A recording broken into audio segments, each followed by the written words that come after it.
She's one of many, and in a few minutes their underground home will be submerged.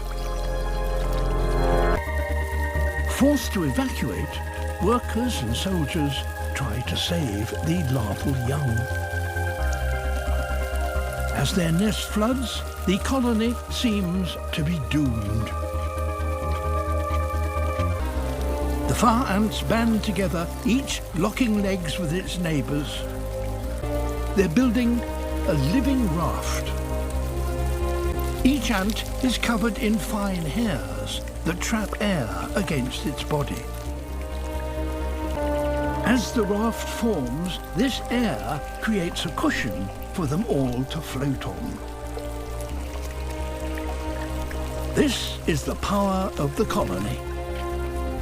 By working together, they've become unsinkable.